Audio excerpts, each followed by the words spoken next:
Salam les amis benn vidéo bu gàtt rek dafa am lu ma gis léegi ci Facebook bi notamment ci page Sénégal 7 muy waxi Alioune Tine mu ngi nii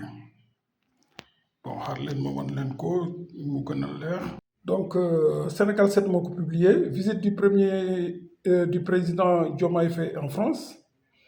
Alors, Alioune Tine réagit, daal di wax lii que le Premier ministre Ousmane Sonko aussi se déplace en France, va rassurer aussi. Donc, déplacement bu Diomaye bi, ça ne rassure pas. Mais depuis quand le déplacement d'un Premier ministre gën a mën a dëgëral déplacement wu président? Mais ñun président nañu fal. mais ñun président la ñu fal ñu Ousmane Sonko nekk moom dañ ko nommé rek demain il peut quitter keneen ñëw mais celui qui rassure c'est pas le premier ministre c'est le président de la République te man j'ai suivi le discours déglu naa discours Diomaye bi mais rien à dire il a dit l'essentiel maintenant il faut que non mais ce pays est une grosse farce quoi et ñi gën a dugal réew mi ci guta moom mooy genre nit ñi quoi Alioune Tine. Non c'est extrêmement grave doy na waar c'est-à-dire pour Alioune Tine déplacement Diomaye bi en France rencontrer Macron discuter avec les investisseurs français la mu foog ñëpp ki ko mën a dëgëral kii nga xam ni moo mën a apporter un plus à ce discours-là parce que peut-être ci waxam moom mooy Diomaye ne rassure pas il faut Ousmane Sonko dem fa donc finalement ñun suñu président donc il ne rassure pas Diomaye ne rassure pas donc fu Diomaye jaar il faut Ousmane Sonko jaar fa mais gars yi moi j'ai déglu naa discours Diomaye à Bercy avec les entrepreneurs avec le privé français mais Diomaye wax na l'essentiel woo na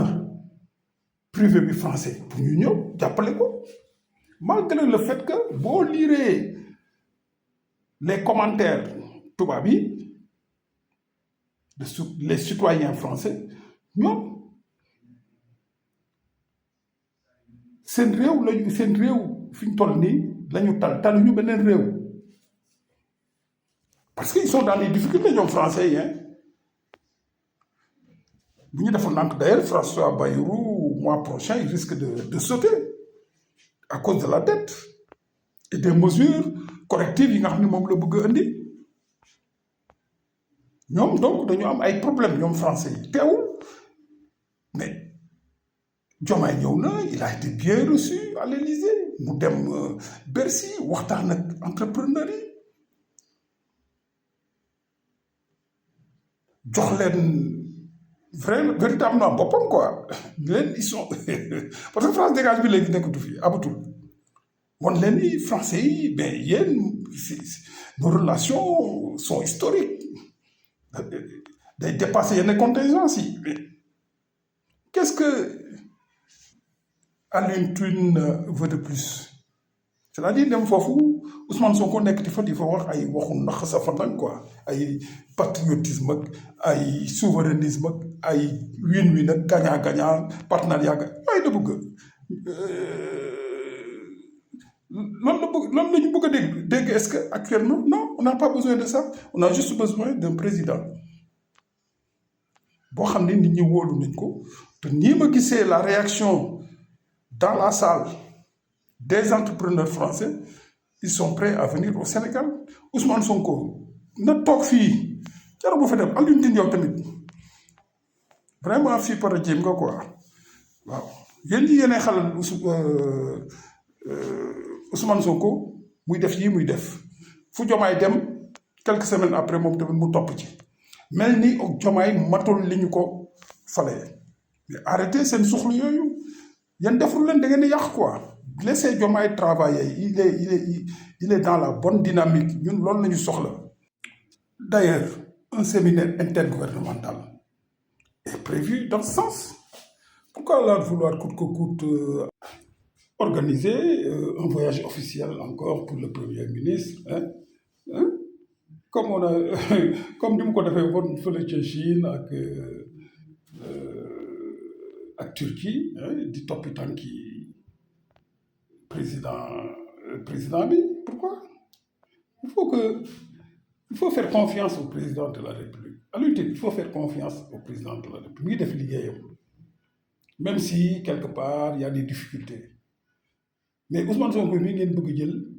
teg ko ci kaw Diomaye loolu ñun Sénégalais yi duñ ci d'accord bien qu'on soit de l'opposition mais am na yoo xam ni duñ ci d'accord Diomaye ñi def liggéeyam bàyyi leen ko mu def liggéeyam il rassure les investisseurs maintenant comme il y a un séminaire intergouvernemental prévu au mois de septembre mais pourquoi alors se précipiter là pour pousser Ousmane Sonko à faire le tour de l'Union européenne à la rencontre, n'est-ce pas, des dirigeants européens pour lan amul sens li nga wax nii amul sens am leen confiance ci président bi da ngeen bàyyi ko mu liggéey yéen ñooñu le ànd ak Sonko yéen ñooñu la ngeen xam ni bëggu leen Diomaye réussir arrêtez voilà Diomaye pour moo fi nekk président mooy président Sénégal Ousmane Sonko dañ ko nommé rek du jour au lendemain il peut l'effacer alors pourquoi coûte que coûte chaque fois bu Diomaye jógee dem fenn yéen ngeen bëgg Ousmane Sonko jaar fa pour lan Diomaye bi ngeen yaakaar ni Ousmane Sonko ko ëpp xel Diomaye se débrouille bien de man de déglu naa ko il se débrouille bien de donc Alioune Tine sa wax yooyu téye ko sa affaire de li waa ji waxoon société civile ay fumier lañu affaire yooyu teg leen ko fële quoi voilà te ngeen jàppale Diomaye su ngeen ko mënee quoi voilà un point c'est tout allez gars yi bàyyi